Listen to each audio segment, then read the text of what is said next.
So this is the third video of the electronic lab setup. In this video we're going to talk about the hardware stuff that you need to set up your lab in terms of screwdrivers, pliers, wrenches, things like that. Also the chemical that you need to be able to to have in your lab, the tapes and magnifying glass and things like that, drill bits and things like that. So I'm going to talk about them for a bit. The things that I think personally are important to have, and things that are personally are important for me to have to make my life a bit easier when I'm opening up test gears and I'm fixing things, and you never know what type of screwdriver, what type of pliers, what type of screw you're gonna need in your next project. So I'm gonna go, this is not in order, so I'm just gonna go as long as what I can just grab around me and just talk about them for a bit. First thing I think is important is different pliers to have. As you can see here, I got these type. They're not expensive now. You don't need any expensive brand or anything like that. Anything that you can just grab things with and fix things. This one, I like this because if I'm getting if I got a component and the leads are bent and stuff, I can just use this quickly and just straighten them out. This is really good. Then you got this type, you got this, you got normal, then you got wire cutters, which are important. This type of wire cutters, I got this types. I tend to get a lot of these because every couple of months the jaws on these just get you tend to just break heavy duty wire with it, and it just stops working after a while. I got these ones as well. That's for pliers and wire cutters and stuff like that. We're gonna need a professional wire cutter as well, things like that. Wire stripper, as you can see here, you just put your wire here in the strip. Very important, wire stripper. Get yourself a really good one. There's no those the one that look like a T-Rex. They're really a bit useless. For me, this is the best that I could have hoped for. This is great. Never let me down. So that's that. You're gonna need tweezers if you're doing work on SMD works and stuff like that, or if they're fixing things that got SMT parts in it, or even some of the through holes and stuff. You can hold them down with tweezers, or you can pull them out with tweezers. If you if you're fixing things and you got your PCB board and you put in your solder on this side and you got your component on the other side and you want to pull it out, it's good that you can just go with this and pull it out while you're holding your soldering station. I find tweezers very helpful. Sometimes you're trying to pull it with your fingers and it gets hot and you burn your fingers, so tweezers I think are very important to have in your lab. And we're gonna need wrenches, all sorts. You got the adjustable ones, as you can see here. I've got different sizes, and you're gonna need this type, bi-directional, so you can select which direction you want to be able to open and go. As you can see here. And you're gonna need this type of wrenches. You can see here. So important to have if you're making from panels, or if you open up in gears and stuff like that. These are really good to have. As for your wrenches, most important thing I think is a screwdriver. As you can see here, I had a lot of screwdrivers, and I just upgraded to this because it takes less space and it's quicker to work with on my desk. As you can see here, I got the flathead, I got the Phillips screwdriver, and I got the hex and torque. Quick interchangeable here. You can set which direction you want to be able to fasten. As you can see here, I bought this on eBay for I think it was about £100. As you can see here, great little piece of kit for me. Another thing, you're gonna need screwdrivers. These type of screwdriver, small head screwdrivers, Phillips again, flathead screwdriver, Torx for open up. If you're fastening knobs on your on your potentiometers and stuff like that, or if you open up a test gear and it's got a lot of knobs at the front, you're gonna need this type of Torx screws to be able to to open the front panels, dials and stuff like that. Again, important to have. Tapes, you're gonna need all sort of tape, normal sellotape, double-sided tape, single-sided tape. This Kevlar tape is really good. This is heat resistive. Sometimes you can even use this as an insulator for your transistors and stuff like that. These are really great. Again, I bought this on eBay. I paid, I think, about $10 for these. If you're working, if you're doing your own PCB and stuff like that, you're gonna need all sort of small drill bits, as you can see here that I've got here. You're gonna need tiny ones to make holes for your through hole component to go through, and you're gonna need a bigger one for your bigger through hole components to go through. It's good to have all sort of different ones. These ones tend to break a lot. If you make it like me, you make a lot of PCBs at home, so it's a good idea to have a lot of these. Then I got this type to make the hole bigger. If my component is a little bit bigger, then I can just, with this, you can push as much as you want, and you can make as much, you know, as big a size of a hole as you want. It's good also to have, if I can just grab film here, as you can see here, it's a good idea to have bigger drill bits for if you're doing front stuff on the front panel, working on, again, on the project, and you need to make a hole in your front panel for your potentiometer, for your knobs and whatever. It's a good idea to have. Another thing I think is a good idea to have is this. You make a tiny little hole, and then with this you can make as big a hole as you want. This one you can adjust to whatever size of the hole you want to make, instead of just make it with this. And, like, you know, sometimes you realize that your hole is bigger than what you want it to be. So it's a good idea to get this. This works on anything from wood to metal to whatever. Basically, it's a really good thing to have. As you can see here, it's a good idea to have different size of drill bits. I also got this. If you're making, if your drill bit can only do up to, like, say, 1 centimeter or something, you got this, and then you can upgrade to a bigger size hole. As you can see here, this is 3.2 centimeter. This is 2 centimeters. You can see here, I got another one. As you can see, this is 1.6 centimeters. So it's a good idea to have. You're also going to need as kind of like a center punch if you're making holes on your on metals and stuff like that. You want to be able to first mark your hole and then use your drill, because if you just go straight to the drill, once you start drilling, the drill will, you know, drift around, and you're going to damage your hole and make a hole somewhere else. So it's a good idea to have a center punch. You punch it with this, with a hammer, and then straight away you can put your drill on it and drill, and your drill wouldn't move about. Another thing I think is important to have is this. Once you make a hole in a metal or even a wood, the action of the drill, because once you're drilling stuff, you pull things from the front to the back, and it pulls all the rubbish out. It's going to make a little damage. It will damage basically the surrounding of the hole that you make. With this, you can smooth it out. So if you put in screwdrivers or things like that, you can just use this to smooth the hole out, and it'll be just nice and clean hole that basically you made. Another thing I think it might be important is to have this kind of filing. I've got a few others around. I can't find them, unfortunately, at the moment, but it's a good idea to have files. Once you make a hole, you can go with it inside your hole and start filing around, and, you know, fix the shape if the shape is odd or stuff like that. Or you got bits at the side of it that, you know, is gonna hurt your hands and stuff like that. It's a good idea to have files as well.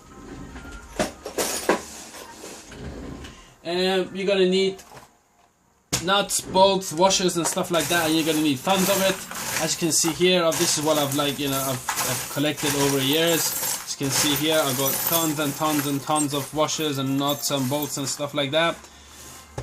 You're gonna need a lot of this if you if you fixing equipments and stuff like that, like me, or you make your own project with enclosure and stuff like that. Some of the enclosures you're gonna build them yourself, so you get the side panels and the front panels and the top and the bottom, and you gotta screw them together yourself. So you're gonna need a lot of washers and stuff like that.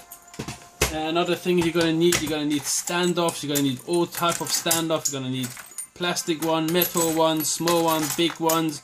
The ones that got screw on it, the ones that doesn't have screw on it. As you can see here, I've got tons and tons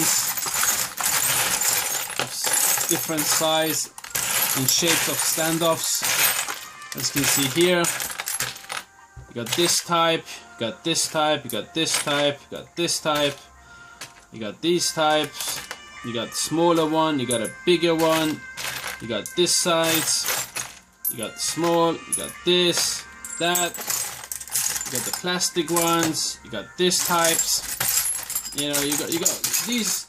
You can I think you can buy like a bag on eBay with all the different sizes of standby. Some of these, well, basically most of these is what I've salvaged from parts, which I open and take apart, and like, you know, I salvage the parts and stuff like that. I keep the standoff. Basically, when I open something, I'm just gonna, you know, just get whatever I think is, you know, is needed from that, basically from that equipment that I bought to salvage. So I'll salvage everything. I'll salvage from the bolts, from the nuts, from the screws, everything I'll salvage. As you can see here, this is my screw. As you can see, I've got tons and tons and tons of different screws. You're gonna need lots of screws. As you can see here, you're gonna get small ones, big ones, all sorts. This, you know, screws are really easy to get. Or you gotta go to your hardware store and just, like, you know, just get different bags. These types are not really not needed for electronics, for any kind of project. Like, you know, you don't need this type.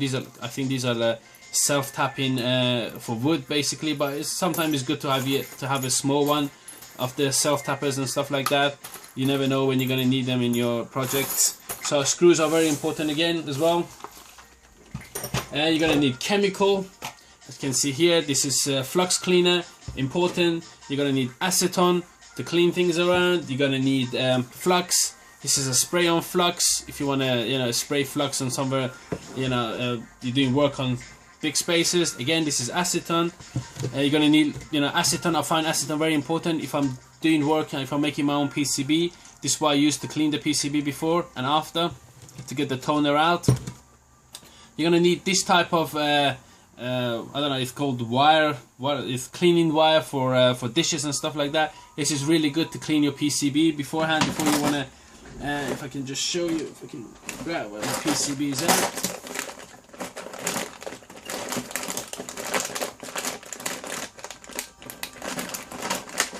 Let's see here, like so. Nice and clean. And then what you do, you get a nice clean cloth and you just clean it with it. And this stuff is really good for clean before and after. Once you've done your toner transfer, it's really good to use this, and you can just rub it off and you get the toner straight away, so you don't need to use any chemicals and stuff like that to get the toner. After you got the toner out with this, use your acetone to just clean it once, and perfect. So that's another thing. Another thing you're going to need if you're doing work on SMD, or you want to check your solder joints and stuff like that, is a nice magnifying glass. I bought this on a eBay. No, I didn't buy it on this eBay. Sorry, I bought this from a market. It's really good. I think it's like times 5 or 6. If you look at it that way, it's really great piece of things that I bought on from a market. So these were just some of the hardware and stuff that I believe are necessary to have in your lab. I got another thing here. This helpy hand. If you're doing, if you're like me, you do your own, you make your own wires and stuff like that. Like so here, I forgot here. As you can see here, banana to breadboard. That's what I just made myself. So it's really good that you got this, and you can put it down here, and you can just quickly solder the helping hand. Or even sometimes you can put the PCB here, and you hold up your PCB when you put in things around. Great little cheap ass helping hand is good to have. And I'm gonna go into wires as well. I think I didn't do wires. You're gonna need all sorts of wires. As you can see here, I got tons and tons of different wires. I can show you here. As you can see here, I got this type. I got power wires. You tend to, you know, once you get gears and stuff like that, you can salvage wires from all kind of different test gears and equipments and stuff like that. I mean, when I bought stuff from eBay, you can see here, I bought stuff from eBay, and it was a military spec stuff. It was military test equipment, and this is the wire that I salvaged from that device. As you can see here, they are quite, like, you know, they're not the size that you might be able to use on all your projects, but as you can see here, this is perfect. This is heat resistant wire, so these are perfect to use in your projects. As you can see here, I've got tons of it here. I've got so many bags of this kind of military grade wire. You're gonna need rainbow wires, things like this. I've got bigger ones I can't find at the moment where I'll put it. You're gonna need this so you can break it to whatever size you want. You can use. As you can see here, I've got another one here. This type of connectors for, you know, pin headers and stuff like that is good idea. Even things like this is good idea to have. I don't say these are necessary, but you can get these on a dare bag from eBay. You know, it's all of this stuff you pick up and you you accumulate over a year and stuff like that as you go by. Another important things I believe to have are I can find them. I don't know where they're gone now, unfortunately. Yeah, here. Number wires I believe are important, good idea to have in your lab. Small one like this, a thicker wire like this. You can use this to bridge PCBs and stuff like that. It's a good idea to have, or you can wrap your own inductors. It's a good idea to have them. You can buy them in a big spools, really cheap from eBay. What else are you gonna need? I'm gonna go into things like this. It's important to have, I think, for your soldering station. What you do, you just put this on your soldering station and you just put a little bit of water in it, and then it becomes, you can clean your soldering tip, because it's not a good idea to, you always need to clean the tip of your solder. It's not a good idea to leave it dirty, because that stuff over a period of time will eat the tip of your soldering station. So it's a good idea to always keep your soldering station clean, nice and clean, so it always works for you. So you don't have to spend money trying to fix it again. And so other stuff that you might need in your lab, I think, if you make things like me, you might need to have. I'm going to go into components now again. I forgot to do this. Transformers are important to have, different kind of transformers, and you can never have a perfect transformer in your lab because you don't know what type of voltages you need and stuff like that. But for general purpose work on electronic, it's good idea to have a transformer that has a center tap. What I mean by center tap is like this. So you got a center tap and you got two on the other side. You can use this for dual rail power supply. So if you're designing an amplifier or anything that's got op amp or amplifiers and stuff like that, you can use. You need positive and negative and ground. So you need to get a center tap transformer. I believe if anything before rectified 15 plus and plus 0 and plus and 15 volt is perfect for all type of projects. And if you need something that you need to have a higher current, then you can move forward and get a bigger transformer to do your higher current output and work that you want to do. But it's good idea to buy a couple of transformers to have in your lab, because you never know when you're going to need it. And sometimes if you're doing work on AC work, it's a good idea to have a transformer, so you bring the line voltage down to whatever that you want before you do your test, because it's good idea to have sometimes AC voltages if you're doing tests and stuff like that, work on AC voltages. Another thing I think is good idea to have, it's grab it from here, is DC-DC converters or power blocks. As you can see here, this 240 volt input and you get 5 volt output, 1 amp. These are like little DC-DC converters. It's good to have switch mode power supplies in your lab as well, because you never know when you're gonna need them. I bought this on eBay. I bought a whole lot of them actually on eBay. You can see here I got different ones. This is 12 volt. As you can see here, it's got 3 12 volt rails, little power switch mode power supply. It's a good idea to have them. I don't say these are necessary to have, but a couple of these blocks is a good idea to keep, because if you're doing a project and you're restricted for space and stuff like that, then you can use this kind of power supplies quickly in your circuit, and these are really efficient, and you don't need like a linear voltage regulator and stuff like that on it to make it work. It works. It provides 1 amp at 5 volt, perfect. If you want to quickly, you can use 2 of them. If you need the plus and minus, you can put 2 of them together. Connect the ground in separate, and then you got plus and minus 5 volt. So that's another thing. Electrical tape, important to have as well. Very important to have, I believe, electrical tape. If you're doing works on main or higher voltage and stuff like that, it's good to get electrical tape. Another thing which is very important, I believe, to have if you're working on projects and fixing things and making your own projects, is heat shrink. Very important to heat shrink your line voltages or higher voltages, or if you're doing power supplies and stuff, all the wires in your power supply need to be heat shrunk, because you don't want any anything shorting around in your project. So this was just some of the stuff that I believe are necessary to have if you want a nice workflow in your lab.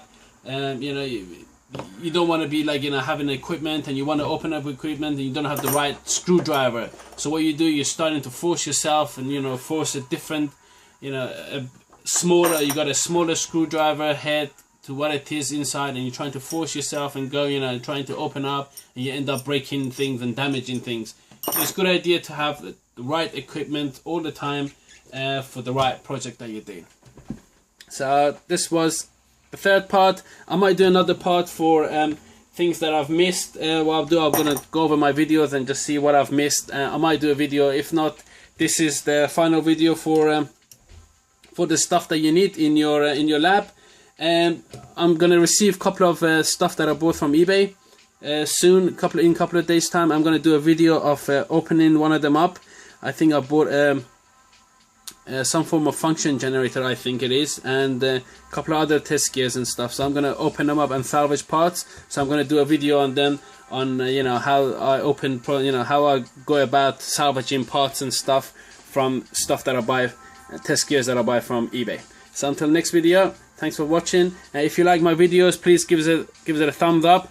It does help me a lot, so I can do more videos for people out there. Thank you very much. Till then, goodbye.